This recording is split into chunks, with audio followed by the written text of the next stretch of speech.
Gracias por continuar con nosotros aquí en Nuestro Tiempo y nos encontramos nuevamente en esta sección de opinión con el señor Héctor Acero. Bienvenido, Héctor. ¿Cuál es el tema que nos trae? Vamos a referirnos a una noticia que ha causado mucho estupor últimamente en estos días, que tiene que ver con un conflicto que parece eterno entre Israel y el mundo árabe. Bueno, muy bien, Héctor, pues te dejo en tu espacio. Claro, casi al grado de pensar, de suponer que posiblemente iniciara una nueva guerra entre Israel con algunos estados árabes. Pero bueno, y qué bueno que parece ser que las hostilidades han bajado, al menos relativamente, pero no deja de ser un problema pues latente, eterno, con muchas complicaciones y muy difícil de explicar, de encontrarle algún sentido a esa violencia, sobre todo, más que nada por las diversas perspectivas en que se puede analizar ese asunto. Por ejemplo, el lado religioso.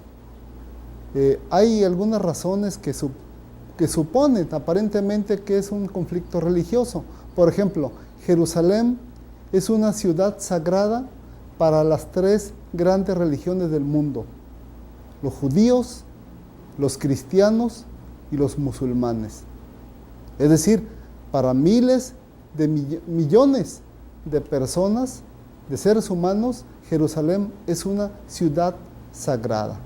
Entonces ahí coexisten pues las tres principales religiones, al menos en cuanto a número, y eso pudiera ser un detonante, pero es evidente que no es así. Es evidente que no se puede culpar a la religión. Todo conflicto realmente lleva un interés económico, comercial. Tendríamos que analizarlo más desde el punto de vista del negocio de la guerra que desde el lado religioso, que no vamos a llegar a ningún acuerdo probablemente. Para citar un ejemplo, solo una muestra de lo que significa el negocio de la guerra, las cuestiones económicas internacionales, voy a citar, por ejemplo, un conflicto que se suscitó hace años entre Israel y Líbano. Todo se debe a que en el sur de Líbano hay un grupo árabe que Israel considera terrorista, el grupo Hezbollah, el cual capturó a 2 soldados de Israel, del ejército de Israel. Eso orilló a Israel a emprender una acción militar que le costó $3,000 millones aproximadamente, que le dejó una deuda al Líbano de más de $40,000 millones, que dejó alrededor de 1 millón de personas desplazadas, que destruyó gran parte de la infraestructura de un país como Líbano, y todo, repito, el argumento era que tenía el grupo Hezbollah a 2 soldados.